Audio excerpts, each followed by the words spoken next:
Araq içməyin, içirsinizsə həftədə 250 qram təmiz araq için.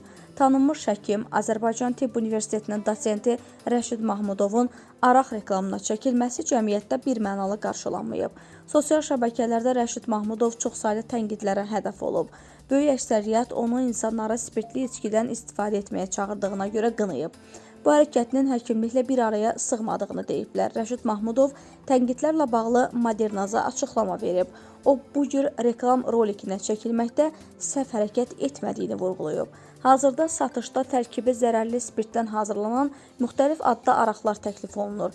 Spirti kartofdan, vələmirdən, buğdadan, hətta neftdən də alırlar.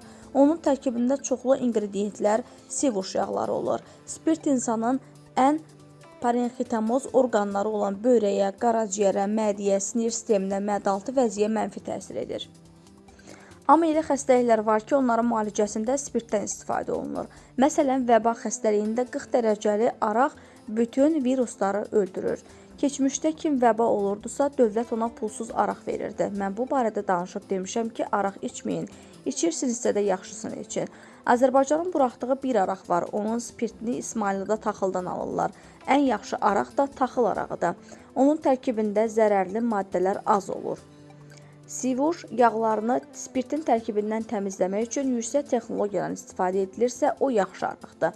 Mən bu reklam rolikində deyirəm ki, araq içməyin. İçirsinizsə də həftədə 250 qram təmiz araq için. Yararsız araq içib özünüzü xəstələndirirsiniz, ömrünüzü qısaldırsınız. İndi bəziləri mənə qaralayıb ki, Rəşid müəllim arağı reklam edir, pul alır. Bu xalqın içərisində içməyənlərlə yanaşı araq içənlər də var, həm də çoxdur. İndi biz bu şeyləri xalqa deməliyik ya yox. Bizim qida təhlükəsizliyi agentliyimiz var. Qidamızın təhlükəsizliyini qorumalı olan o qurumdur. Çubuş deyilən balaca şüşələrdə qablaşdırılan araqlar satılır. Mən deyirəm ki, içmə, içirsənsə yaxşısını iç. Yazırlar Rəşid müəllimə pul verdilər, milyoner oldu. Araq da qidadır, onu qəbul edənlərə kimsə düz yol göstərməlidir ya yox. Bu adamlar yazıqdılar, axı içməyəndə dura bilmir. Onda ay Allah evin yıxılsın, içirsən yaxşısını iç də. Mən də bunu deməyim, bəs kim desin? Rəşid Mahmudov bildirib.